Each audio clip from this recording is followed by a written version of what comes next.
আবুলপুর গ্রামের ছেলে সুলেমান বাবা মা স্ত্রী আর একমাত্র ছেলেকে নিয়ে সে একটা ছোট্ট বাড়িতে থাকে। তবে বাবা মায়ের প্রতি তার যেন বিন্দুমাত্র শ্রদ্ধা নেই। এই যে বলি, সারাদিন ধরে বাসনি মেজে যাবেন নাকি? কটা বাজে কোনো খেয়াল আছে?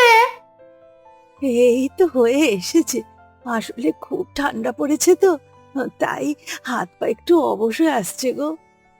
বাবা, ফুলের ঘায়ে তো আপনি মূর্ছা যাচ্ছেন দেখছি। তো দেখি কতটা চকচকে করে বাসন ধুতে পারলেন, দেখি দেখি। বলি, এটা কেমন ছিলির বাসন ধোয়া হয়েছে? কড়াইয়ের মধ্যে লাল লাল দাগ রয়ে গেছে কেন? আসলে আসলে কালকে বোধহয় তুমি কড়াইটা পুড়িয়ে ফেলেছিলে। আমি আমি এর থেকে আর বেশি পরিষ্কার করতে পারিনি গো। কেন শুনি? এই যে দিনে 4 বেলা খাচ্ছেন, তাও গায়ে জোর নেই? এখন এটা পরিষ্কার করে কে মাজবে শুনি? আসলে আসলে তুমি একটু পরিষ্কার করে নাও না ঘষে মেজে। কি? আমি পরিষ্কার করব? কেন, আমি এই বাড়ির কাজের লোক নাকি? আর আপনার করার কাজ আমি কেন করতে যাব? বেশি কথা না বাড়িয়ে হাতের কাজটা শেষ করুন, কাজে দেবে তালে। এই এই বুড়ো বয়সে কিনা এই ছিল কপালে।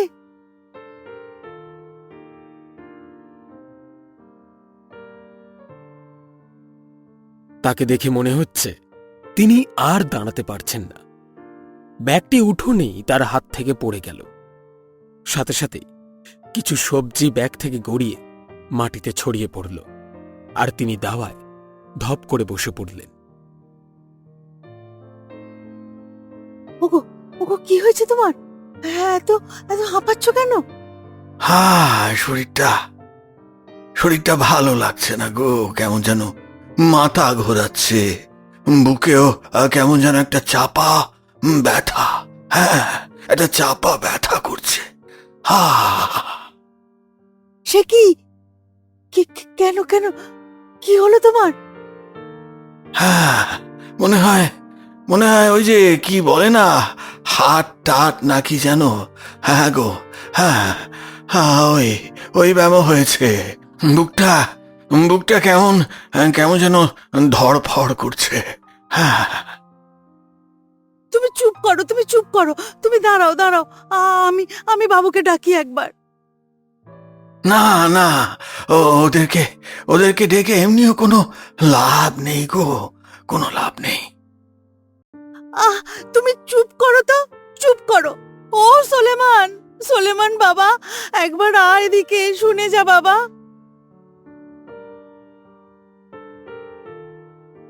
কি হয়েছে? এটা কি? সকাল থেকে কি শুরু করেছো বলো তো তোমরা? এটা কি চিৎকার করার জায়গা? ও বাবা, বাবা রে, তোর বাবার শরীরটা ভালো লাগছে না রে। দেখ না, এই শীতের মধ্যে কেমন ঘামছে মানুষটা। তাতে আমি কি করব? এ কি, বাজারের ব্যাগটা এখানে এখনো পড়ে আছে কেন এভাবে? সবজিগুলোই বা এরকম ছড়িয়ে ছিটিয়ে কেন? না রে বাবা, আসলে তোর বাবা না টাল সামলাতে পারেনি, তাই হাত থেকে পড়ে গেছে। হায় হায় হায় হায় হায়, এতগুলো সবজি, এতগুলো টাকা দিয়ে কিনে আনা জিনিস। বলি, নিজের টাকা দিয়ে সবজি কিনতে হচ্ছে না বলে কোনো মায়াই নেই? এসব কি বলছো বৌমা? মানুষটার এমনি শরীর খারাপ, কেমন ভাবে হাঁপাচ্ছে দেখো, তার মধ্যে তুমি এসব বলছো? কেন, ভুলটা কি বলেছে? ঠিকই তো বলেছে। আমার টাকা যাচ্ছে তো, তাই তোমাদের গায়ে লাগছে না। এই সবজিগুলো সব তুলে এক্ষুনি রান্নাঘরে রেখে আসবে, এই আমি বলে দিলাম। কিন্তু কিন্তু বাবারে, তোর বাবার শরীর খারাপটার ব্যাপারে কি হবে? ও শরীর থাকলে খারাপ হবে, এমনি সেরে যাবে ওসব। এই সব কারণে আমি অন্তত ফালতু টাকা খরচ করতে পারবো না। দেখলে বলেছিলাম না, কিচ্ছু হবে না। নিজের সর্বস্ব উজাড় করে যে ছেলেকে একটু একটু করে বড় করলাম, তার কাছে যে আমরা আমরা বোঝা হয়ে গেছি, সেটা এখনো বুঝলে না। অমন করে বলো না গো। বলা না বলায় আর কি যায় আসে বলো? হ্যাঁ, ওপরওয়ালা নেহাত নেয় না, তাই তাই এত অপমান সহ্য করেও বেঁচে থাকতে হচ্ছে, বেঁচে থাকতে। এর থেকে মরে যাওয়া ভালো ছিল গো, মরে যাওয়া ভালো ছিল, ভালো ছিল। তুমি এমন করে বলো না গো। তোমার কিছু হলে আমি যে পুরো একা হয়ে যাব। এইভাবে দিনের পর দিন কাটতে লাগল। যত দিন যাচ্ছিল শামিনের শরীরটা যেন আরো ভেঙে পড়ছিল। কিন্তু সেটা নিয়ে সুলেমান বা জাকিরার কারোরই কোনো মাথা ব্যথা ছিল না। বাবা আর মাকে খেতে দিয়েছো? বাবু কোথায়? ও বাইরেই খেলছিল তো। দাঁড়াও, আমি ডেকে আনছি। জাকিরা এবার বাইরে গিয়ে দেখল তাদের ছেলে গিয়াস তার দাদু ঠাম্মার সাথে উঠোনে বসে গল্প করছে। এটা কি ঠাম্মি? আমিও খাবো। না না বাবা, এটা খেতে নেই। এটা ছোটরা খায় না। এটা খেতে একদম ভালো না। না, আমি খাবো। আমি খেয়ে দেখবো কেমন খেতে। ওরে বাবা, ওরে বাবা, না না। এ কি? এসব কি হচ্ছে নাকি? মা, আপনার মনে কিনা এত হিংসা? আমার ওই এইটুকু ছেলেটাকে আপনি বাসি রুটি খাওয়াচ্ছেন? ওগো, এদিকে এসো গো, একবার দেখো কি হচ্ছে, এদিকে দেখো তুমি। বৌমা, তুমি ভুল বুঝছো। আমরা চাইনি যে দাদু ভাই ওটা খাক। ও মা, তুমি ঠাম্মিকে বকো না। ঠাম্মি সত্যিই আমাকে এটা খেতে বারণ করেছিল। আমি জেদ দেখিয়ে খেয়েছিলাম। চুপ, একদম চুপ।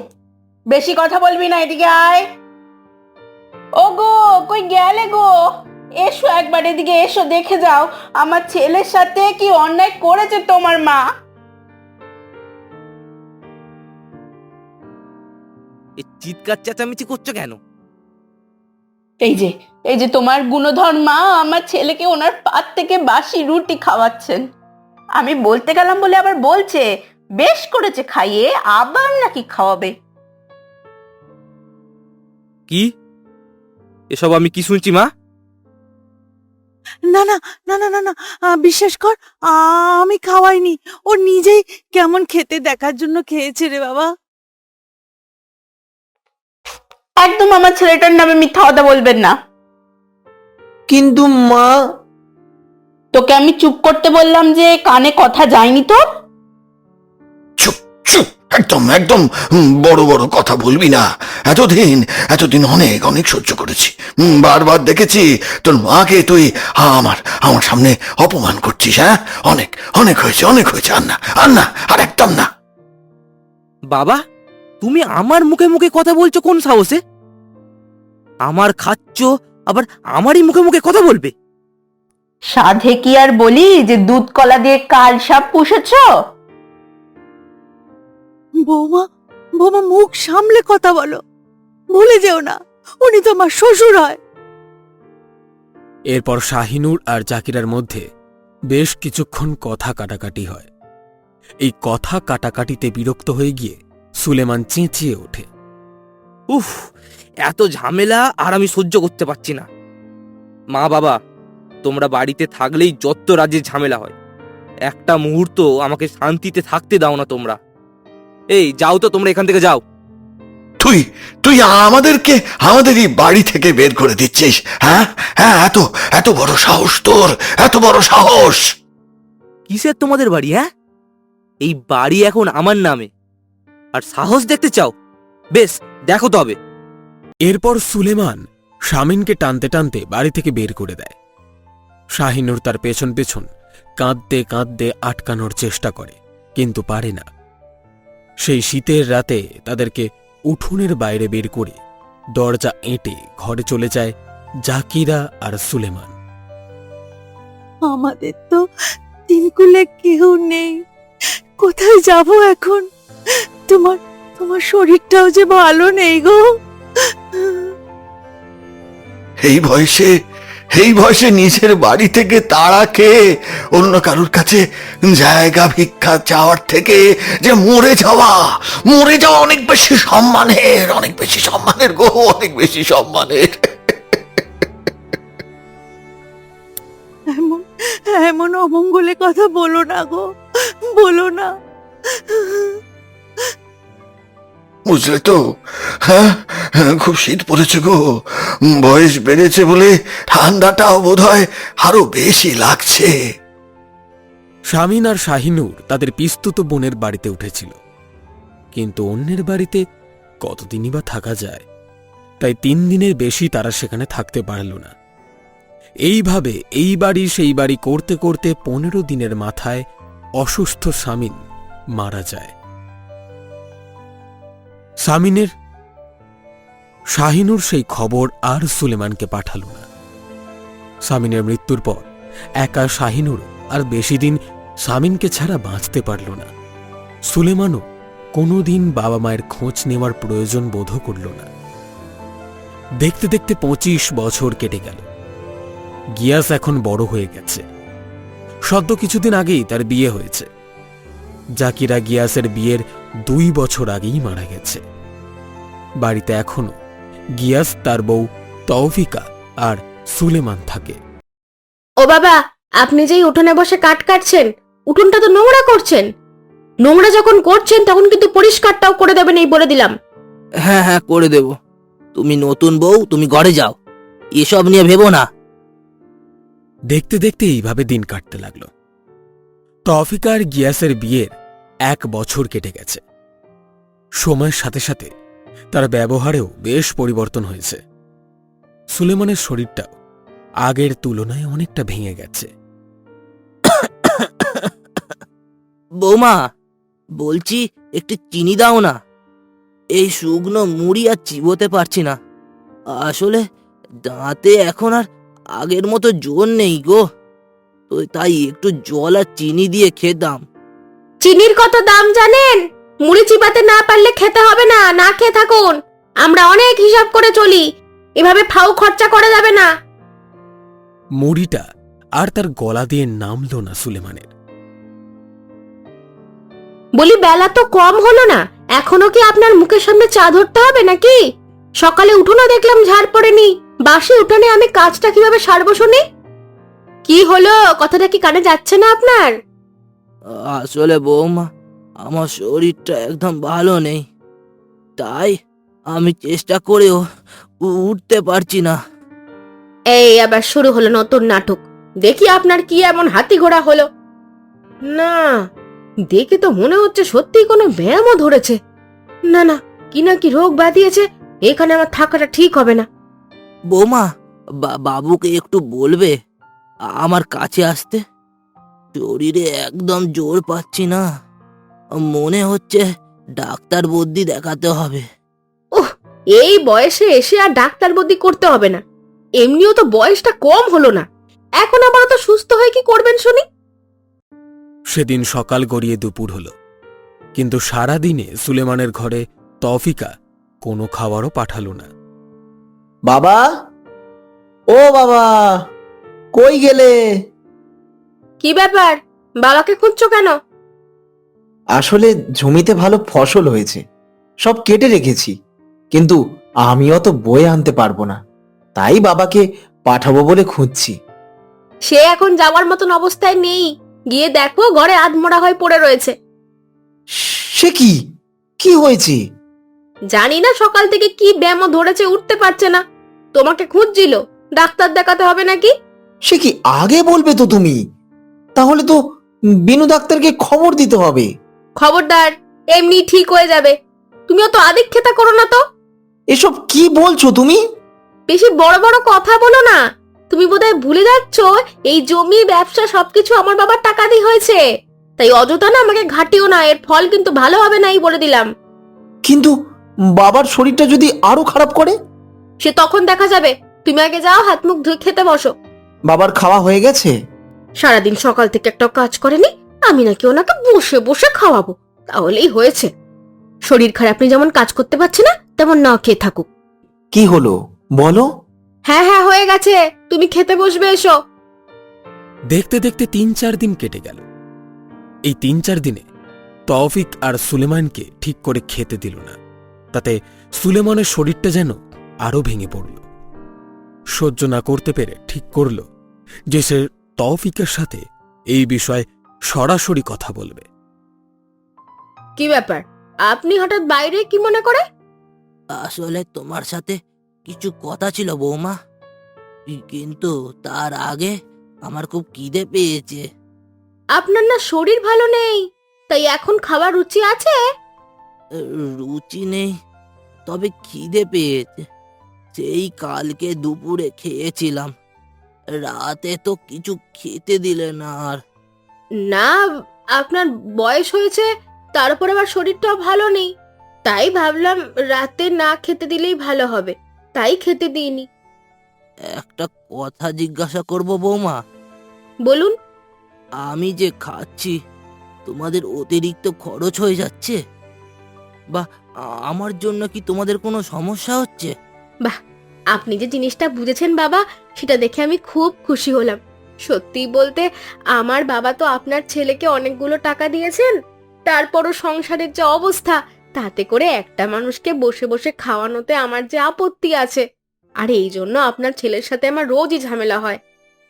তাহলে আমি কি এখানে না থাকলে তোমাদের সুবিধা হয়? কিছুটা তাই বলতে পারেন, কিন্তু আপনার তো 3 গুলা কেউ নেই, কোথায় বা যাবেন? সেই জন্যই তো বাধ্য হয়ে আমিও আপনাকে সহ্য করছি। সেদিন দুপুর গড়িয়ে রাত হল। এই সমস্ত কথা শোনার পরে সুলেমান আর দুপুরে কোনো খাবার খেল না, এমনকি রাতেও সে কিছু খায়নি। তাতে যদি কারোর খুব একটা যায়ও আসেনি। বেশ ভালোই বুঝতে পারছি, এই বাড়িতে আমার সময় ফুরিয়েছে। এরপরেও এখানে থেকে গেলে হয়তো আরো বেশি অপমান কপালে জুটবে। আজকে এত বছর পরে এসে নিজের করা অন্যায়গুলোর কথা মনে পড়ছে। বাবা, বয়স হয়েছে তো এখন, তাই আর শুকনো রুটি চিবাতে পারি না। তাহলে খেও না, খেতেই হবে এমন তো কিছু বলিনি আমি, না খেয়ে থাকো। অন্তত একটু গরম রুটি হলেও হবে, কতদিন গরম রুটি খাই না। ফের ফের তুমি আমার খাবারে লোভ দিচ্ছ? আর গরম রুটি হলে ভালো হতো মানে? এই বাসি রুটিগুলো তাহলে নষ্ট করে ফেলে দেব? বৌমা যেটা খেতে দিয়েছে সেটা খাও চুপচাপ। আমি নিজের ছেলে হয়ে আমার বাবা মার সাথে যে অন্যায় করেছি, সেখানে দাঁড়িয়ে বৌমা তো পরের বাড়ি মেয়ে না, তাই তাই তাকে কোনো কিছু বলার মুখও নেই আমার। আমি আমার বাবা মায়ের সাথে যেটা করেছি, আমি চাই না আমার সাথেও সেটা হোক। তাই সময় থাকতে নিজেই এ বাড়ি থেকে বেরিয়ে যাওয়াই ভালো। এক সময় আমি যে অন্যায় করেছি, সেই অন্যায়ের ফল ও এখন আমাকেই ভোগ করতে হচ্ছে রে। কোনো আত্মীয়র বাড়িতে গিয়ে ওঠার মতন সম্পর্কও কারোর সাথে রাখিনি, তাই আজ থেকে আমার ঠিকানা হবে ফুটপাত।